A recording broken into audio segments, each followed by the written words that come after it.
Hello and welcome back to the channel, and thank you for joining me in another of my monologues. Now, I was sent this and I thought I just got to react to it because a lot of people get confused on this sort of thing. This is just an opinion, but you can take it any way you like.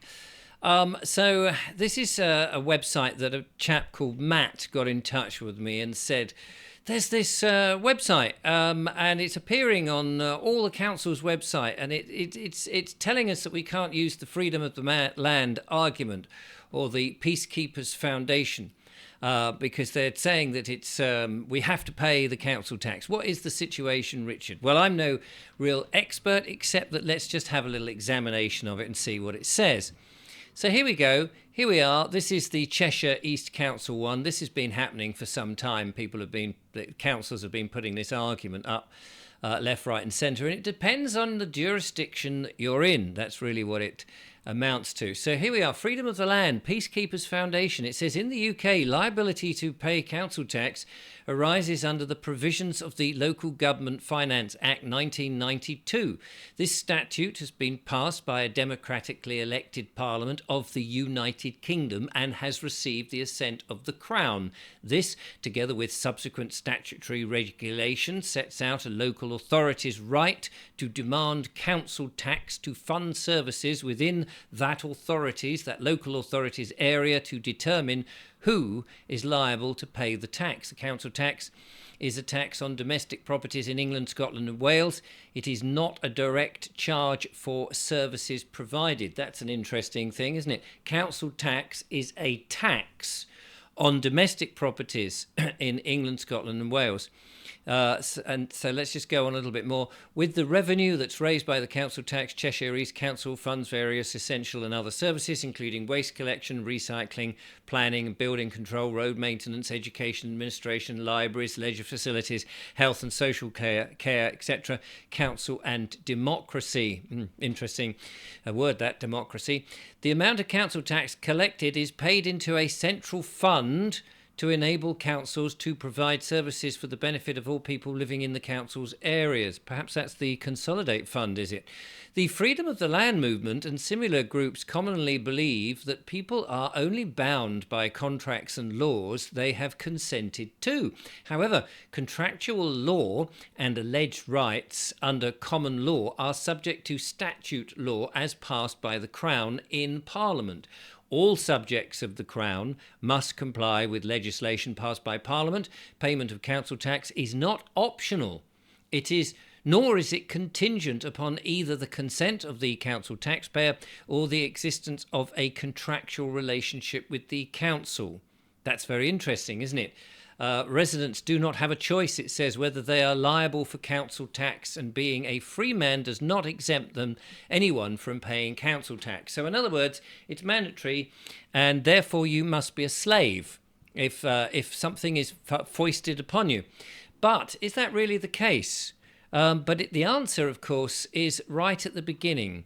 Let's just go back and have another look, because it says in the UK, liability to pay council tax arises under the provisions of the Local Government Finance Act of 1992. The statute has been passed by a democratically elected Parliament of the United Kingdom. There's the clue. In the UK, it says liability to pay council tax. I've done it 3 times in a row. The UK, that is a jurisdiction. Where is the UK, the United Kingdom? What is the UK, the United Kingdom? Where is it? Can anybody actually tell me where it is? Well, let's go to Wikipedia, because they seem to be the ones that know all the answers, don't they? Let's have a look. There's the United Kingdom.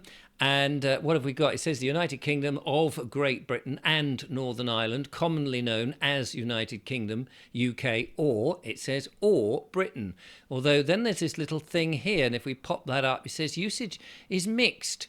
The Guardian or the Telegraph used Britain as a synonym for the United Kingdom. The British Cabinet Office Government Digital Services Style Guide for use on Government UK recommends use UK and United Kingdom in preference to Britain and British. Interesting. I wonder why they would say that. So let's see where it is. What have we got in terms of pictures then, shall we say? United Kingdom of Great Britain. There's a flag. Right, that's just a symbol, isn't it? There's an anthem, God Save the King. I won't bother to play it. There's a bit of music that came up then. Did you see that? There we are, look. And there's some symbols here. It's sort of all very fancy. And then there's a globe here. Well, let's just ignore that for a moment, because although it does have a picture on there of this place on a globe, but that's it. It doesn't. The most important part is here. A flag, but it doesn't actually show you what it is. There's no pictures of it. There's no ground. There's no earth. There's no beautiful rolling hills.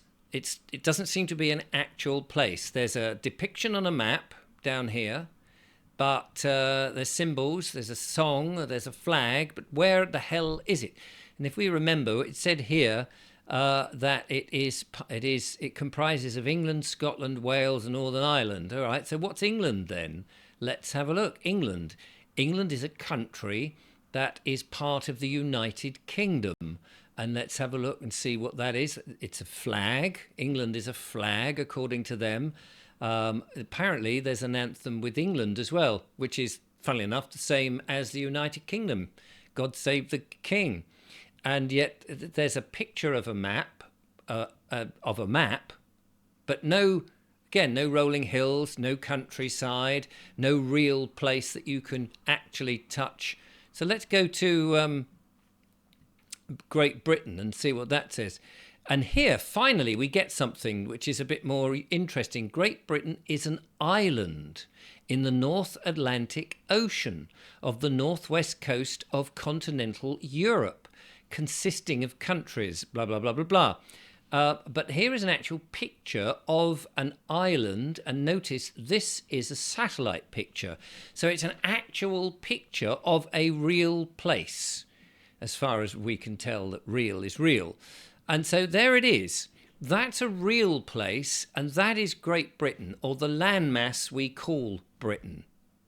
It's not the United Kingdom, even though there was that whatever it was called. I can't remember how you pronounce it now. Where is that? Disambiguation. That's the word. You're getting a bit confused here. So anyway, there it is. That's the landmass of Britain, which we can see. And if we could zoom in, I don't know how much you can zoom in, but you can zoom in there and actually see it's not just a drawing, it's a photograph of a real place, of something that exists. The other places do not exist. The United Kingdom is a concept. It's an idea. It's in your mind, because it's not a real place. And so what else did it say in that? Let's just go back to the thingy-jig. Here it is. Let me just find it again. Press the right button. So in the UK, so in this mind place, which is a flag and a song and a map, but not a real place, there's a liability to pay council tax. And you have to abide by the Local Government Finance Act and all of this, blah, blah, blah. And, what does it say down the bottom here? Residents. Here's another interesting word. Residents don't have a choice whether they're liable to pay. And also, all subjects of the Crown. This is all to do with jurisdiction.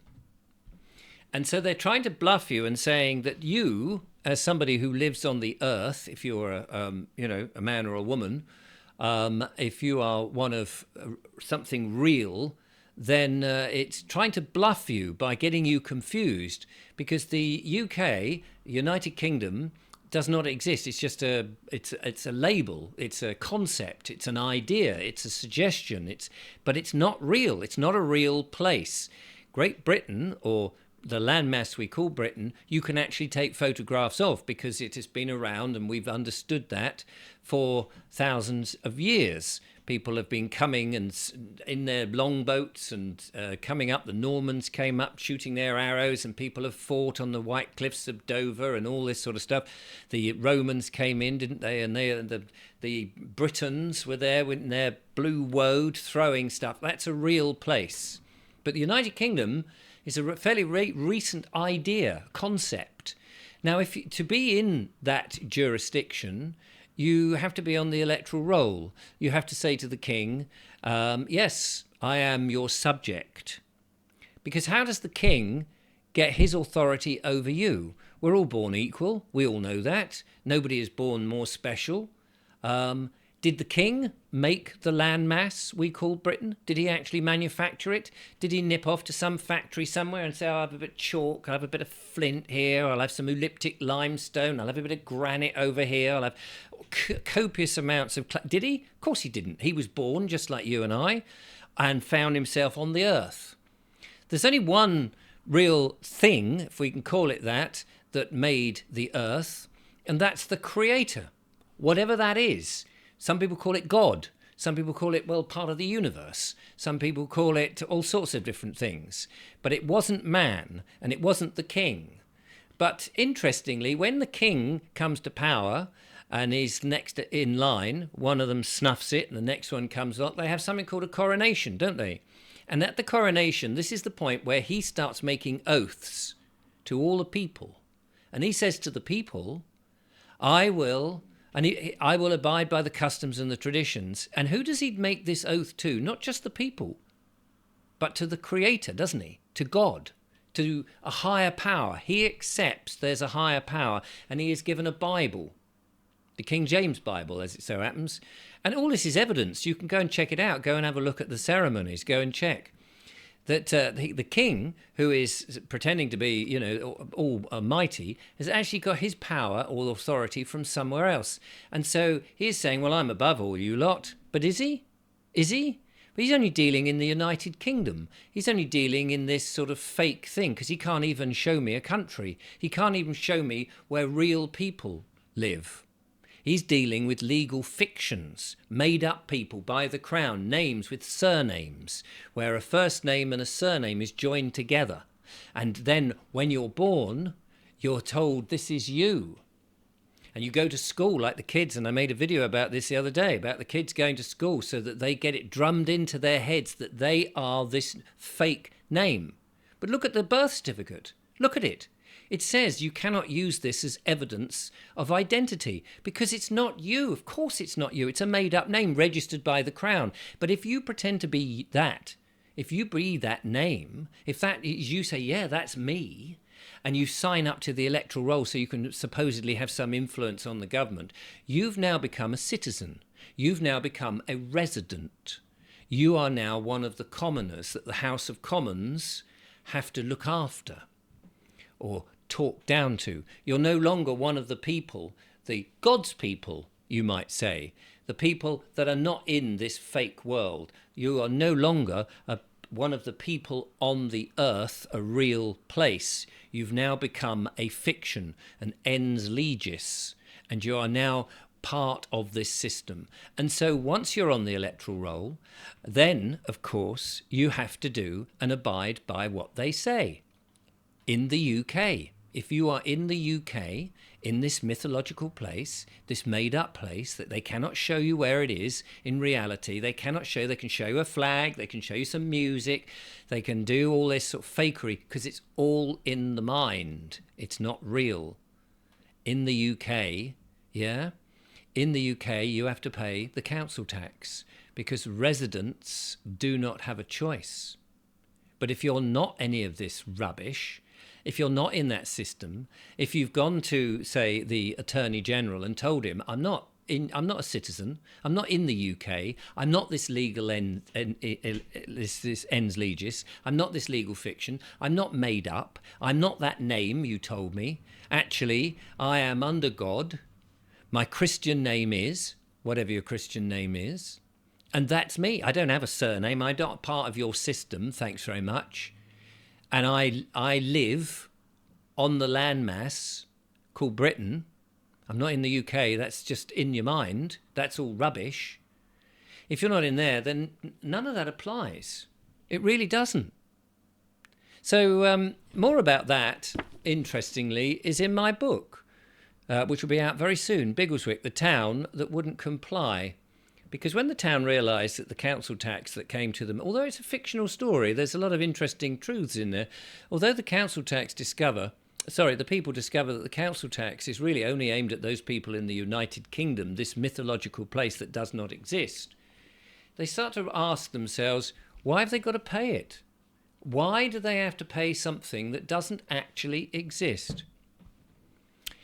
So anyway, there we are, Matt. I thought I'd just quickly do a video about it. Be interesting your thoughts on that. Of course, some people just cannot quite understand the jurisdictions between a fake world of legal fictions and made-up nonsense and acts and statutes and pretend rules and stuff, and a real place that actually exists that you can walk on and go to and put your hands into and grab some earth in your hands. You cannot grab earth and put it in your hand in the United Kingdom.